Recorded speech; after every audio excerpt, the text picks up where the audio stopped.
It's a very close call for the presidential elections in Peru. The official count of over 97% of ballots shows progressive candidate Pedro Castillo ahead of Keiko Fujimori with 50.22% of the votes. In Europe, several organizations rejected a draft resolution introduced by a group of European deputies accusing Cuba of violating human rights. Jewish settlers, flanked by heavily armed Israeli special forces against entered the Al-Aqsa Mosque compound in occupied East Jerusalem.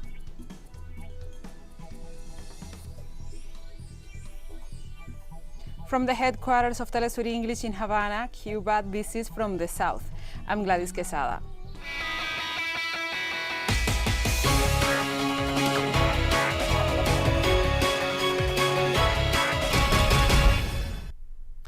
Now we begin. In Peru, the official count at over 97% of the ballots shows progressive candidate Pedro Castillo overcoming Keiko Fujimori by a very narrow margin of less than a percentage point. Newcomer Pedro Castillo has so far secured 50.22% of the votes, with nearly 78,000 more than Fujimori, who currently has 49.77% of the votes. Castillo is facing off against Keiko Fujimori, the daughter of former dictator Alberto Fujimori, and under investigation for corruption, who is making her third run for the presidency. Both candidates promised that they will respect the outcome of one of the closest presidential elections in Peru's history. However, Fujimori and her campaign team held a press conference to make claims of electoral fraud, even before the full results are known. Meanwhile, Castillo, whose supporters have been gathered for hours in Lima in spirit of celebration, spoke briefly on Monday night, pledging to serve the country and calling for the calm as the results continue to come in.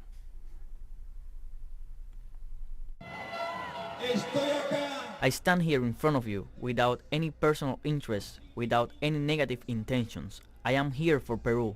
I would like to once again call for understanding and calm.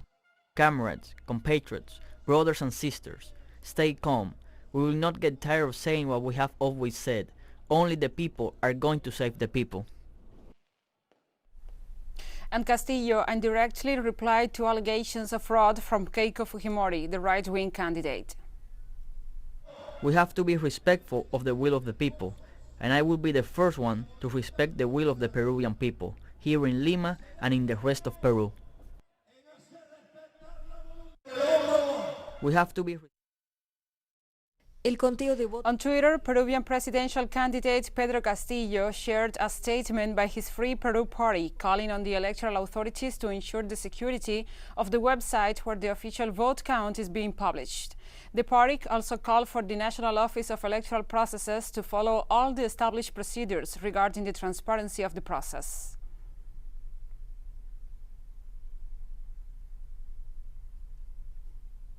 In Colombia, mobilizations continue this Monday for the 31st day after the National Strike Committee announced the suspension of the dialogue process with the government. By means of a statement, the committee that brings together unions, student organizations and social movements, among others, announced the decision to suspend the talks due to the non-compliance of the Iván Duque administration with the signing of the pre-agreement designed to establish minimum warranties in order to overcome the stalemate at the negotiation table. After 8 days of intense debates to reach the pre-agreement, the executive said that it will submit it to interministerial consultation, in which was denounced a delaying tactic. The National Strike Committee denounced the lack of willingness of the part of the Colombian government to advance in the negotiation of the emergency list of petitions submitted by the protest movement, which will benefit millions of Colombians. And Haiti postponed Monday a controversial constitutional referendum scheduled for June 27th. The coronavirus pandemic and poor training of electoral officials were quoted as the reasons. A new electoral schedule will be established after recommendations from the health authorities and the technical council of officials of the electoral institution, a statement said. Haiti has been experiencing a deep social and political crisis aggravated by President Jovenel Moise's ruling the poorest country in the Americas by a decree since legislative elections during 2018 were delayed and following disputes on when its own term ends. In addition to presidential, legislative and local elections in September, Moise had wanted to submit a new draft of the island nation's constitution to a popular vote on June 27th. Moise has responded to popular protests with repression.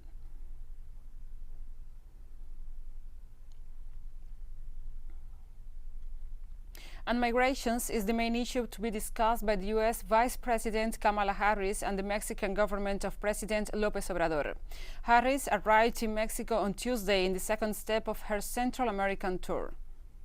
Kamala Harris landed at Mexico's Benito Juárez International Airport from Guatemala and was received by Foreign Minister Marcelo Ebrard and other officials from both countries.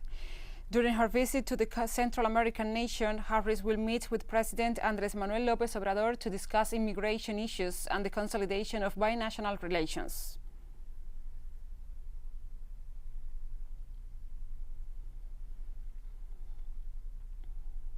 On Monday, a Salvadorian woman sentenced to 3 decades in prison for undergoing a therapeutic abortion was released after almost 9 years behind bars.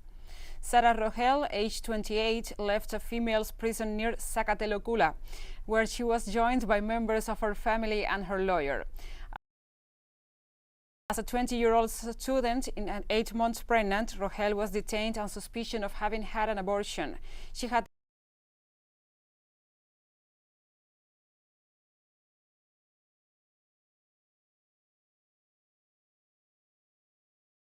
lost her baby due to an accident instead.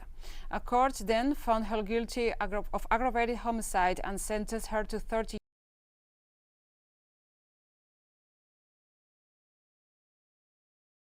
years in prison. Her lawyers later helped reduce the sentence to 10 during October 2022. After a nationwide feminist campaign, she is now free on parole. She is banned from leaving the country and must undergo therapy with a psychologist. Salvadoran laws consider abortion a crime in all cases. Penalties range from 8 to 50 years. Some consider aggravated homicide.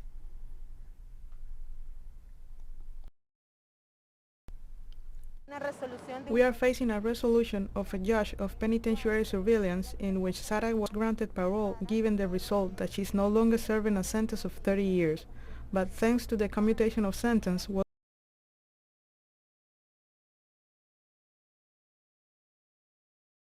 modified to 10 years. So according to a penitentiary law, the time she has to serve has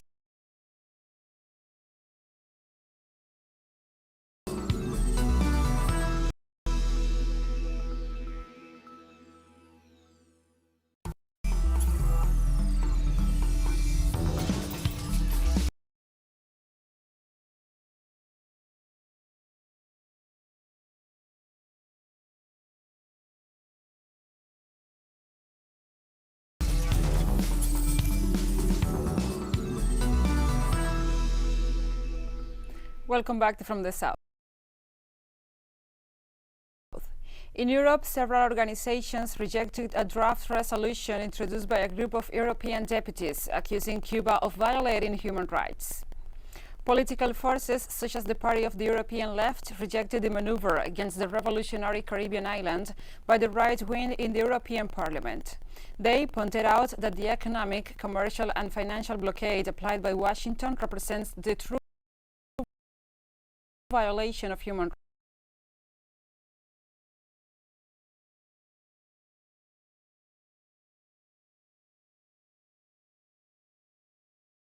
rights.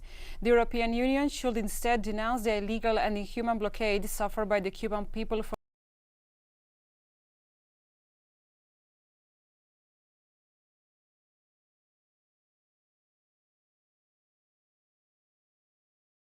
the last 62 years, the party said.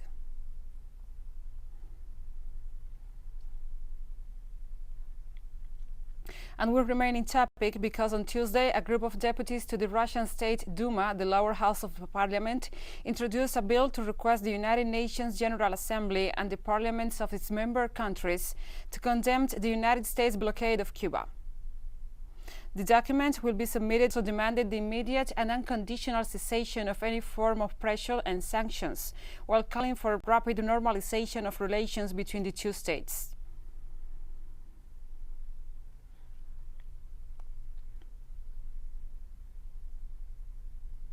And the Russian President Vladimir Putin formalized Monday Russia's withdrawal from the Open Skies Arms Control Treaty, reciprocating a similar move by the United States territory.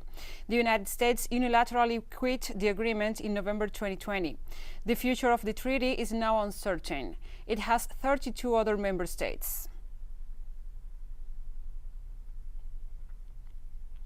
Amid strained relations between Kyiv and Moscow, U.S. President Joe Biden invited his Ukrainian counterpart Volodymyr Zelensky to visit the White House this summer. The invitation comes just days before the summit that will bring together Biden and Russian President Vladimir Putin on June 16th in Switzerland. Ukraine is expected to be high in the summit's agenda, with Washington supporting Kyiv's intentions to retake territories in the industrial southern Donbas region, where independent Russian-speaking people's republics were established following a U.S.-backed nationalist coup in 2014. Ukraine also claims sovereignty over the Crimean Peninsula, where a referendum in 2014 decided its return to Russia.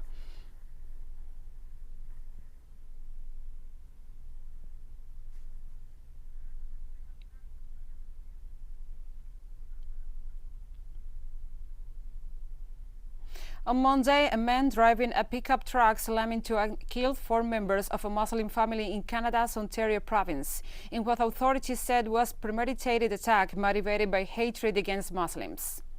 The 20-year-old suspect, arrested shortly after the attack, has been charged with 4 counts of first-degree murder and 1 count of attempted murder.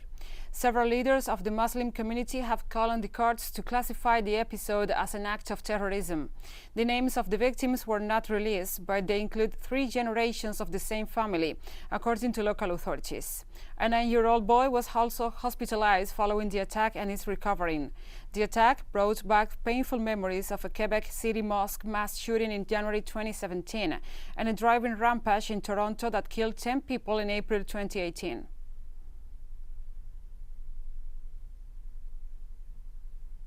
The trial of 4 individuals suspected of being involved in the downing of the Malaysian Airlines flight over Ukraine in 2014 started in the Netherlands.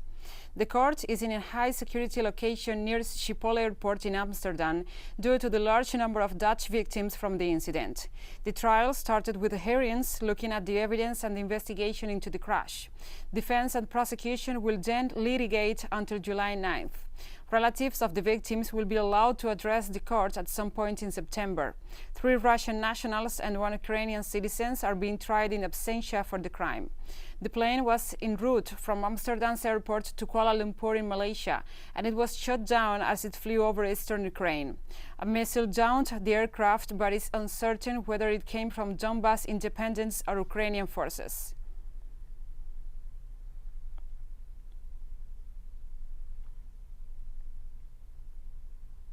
Burkina Faso's Prime Minister visited a massacre site on Monday, where at least 132 people were killed in a terrorist attack. An armed group struck the northern town of Solhan on Friday night, shooting civilians and burning down their homes. A video released by the government depicts the aftermath of the attack, including wrecked buildings and burned-out motorcycles. The attackers are suspected Al-Qaeda and ISIS state-linked fighters operating in the area. Burkina Faso's government decreed 3 days of mourning to honor the victims. This is the first time in our country that we have had an attack with such massive devastation of the population of our country. And from that point of view, he, the president, wanted us to carry a message of hope. We have fought against terrorists for some time. We have won victories. But each time new challenges are born and appear. And the situation in Solhan poses a new challenge for us. Despite all the efforts that we have made on the military, security, social and development levels, we have experienced this massive attack. This Tuesday, several major websites across the world crashed due to an outage at the global website hosting service. The issue appears to be related to problems at FASO, the provider of infrastructure underpinning some of the central parts of the Internet. Specifically, it seems to be an issue with content delivery networks, which host copies of web pages around the world so that they can be delivered to the users faster. Newspapers, websites like The Guardian, Independent, The New York Times, and The Financial Times all vanished from the web early Tuesday morning before gradually reappearing again. Other websites affected included the online discussions platform Reddit, CNN, and some Amazon sites. And we have more stories coming up after this final short break, so stay with us.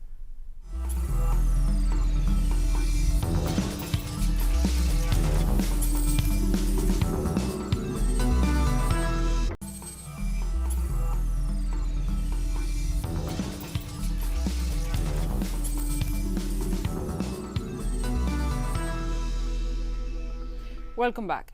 This Tuesday, dozens of Jewish settlers, flanked by heavily armed Israeli special forces, again entered the Al-Aqsa Mosque compound in the occupied East Jerusalem. This new provocation further raised tensions hours after Palestinian worshippers were beaten and assaulted by Israeli police. The prayers were beaten by police to make way to Israeli Jewish settlers into the compound. After the incident, at least 6 Palestinians were arrested, including a mosque guard who tried to film the assaults, and also an employee of the Islamic Council appointed by Jordan to oversee the Al-Aqsa compound.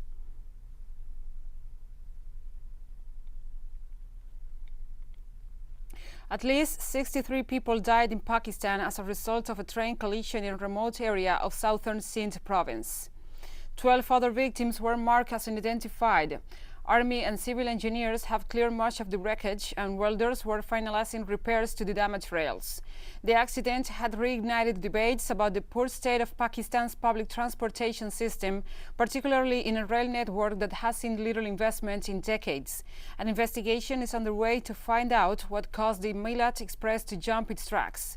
Pakistan Railways spokesperson said the operation to find survivors and bodies in the wreckage had been completed, and the track will reopen this Tuesday.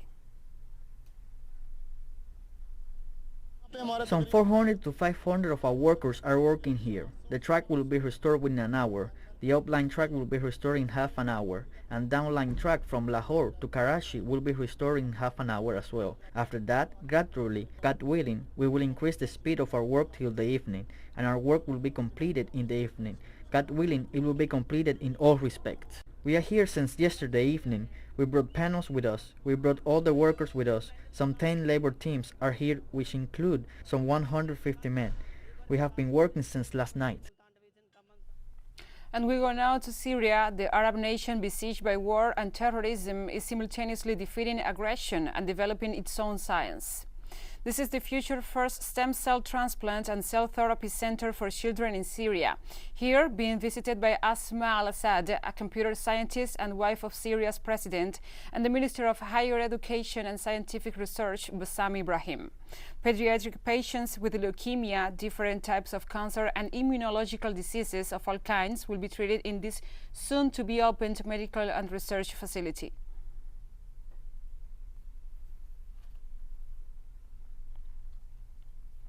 And China on Tuesday warned the United States against pursuing a trade deal with the breakaway Chinese island of Taiwan after Washington announced negotiations.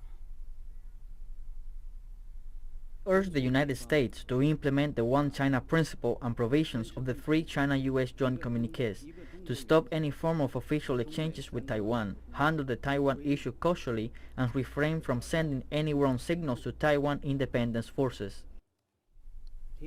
Likewise, the Chinese spokesperson said China resolutely rejects any U.S. moves to boycott the 2022 Beijing Winter Olympic Games under the pretext of protecting human rights.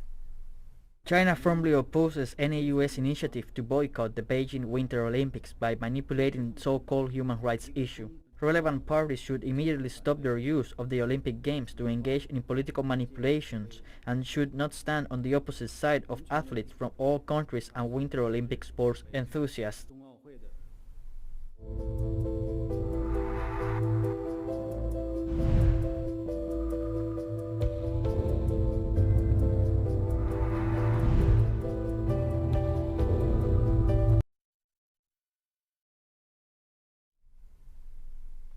The World Health Organization on Monday called on COVID-19 vaccine manufacturers to make half of their production of this year's doses available for the international COVAX mechanism.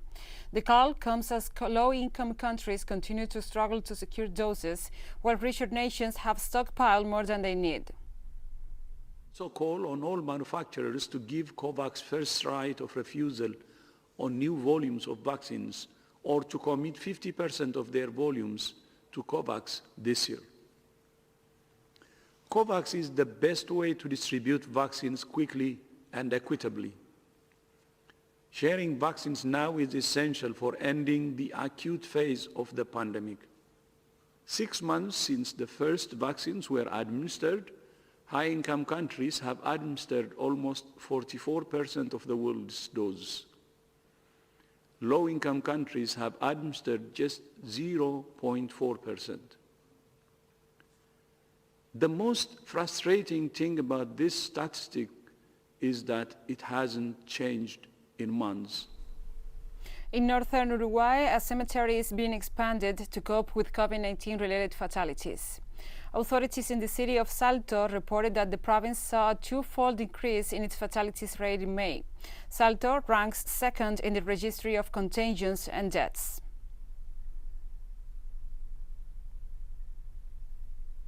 India's financial center Mumbai started to lift its COVID-19 restrictions this week as new infections hit a 2-month low. However, some local residents feel apprehensive that the city is reopening too soon. Restaurants can now open at a 50% capacity and allow customers to dine in. However, shopping malls, cinemas, and a number of other places remain shuttered. Public rail transit in the city is open, but with limited ridership. Maharashtra state, where Mumbai is located, has been one of the most severely hit regions by the country. In the state, initiated in the curfew on March 28 and implemented stricter lockdown measures on April the 5th.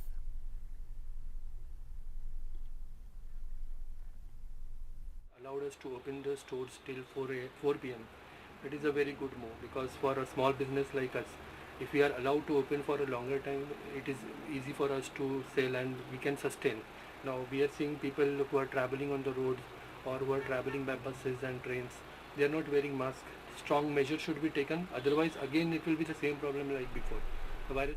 In South Africa, the vaccination of elderly people in Johannesburg's township of Soweto began on Monday. South Africa aims to vaccinate around 5 million elderly people and other vulnerable sections of the population. At a vaccination site in Soweto, many sat and waited patiently for their jab. South Africa so far has administered 1.34 million doses of the Pfizer and Johnson & Johnson jabs. South Africa also is experimenting a new surge of COVID-19 cases.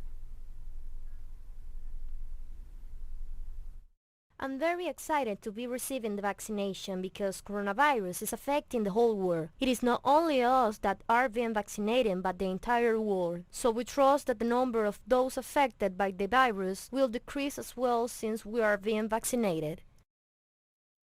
I hope those outside who haven't received the vaccine can come and be inoculated so that we can all be protected against this virus. And we have come to the end of this news brief. But remember, you can find this and many other stories on our website at telesurenglish.net. And also, if you feel so inclined, please join us on social media. We are on Facebook, Twitter, Instagram, and Telegram. For TeleSUR English, I'm Gladys Quesada. Thank you for watching.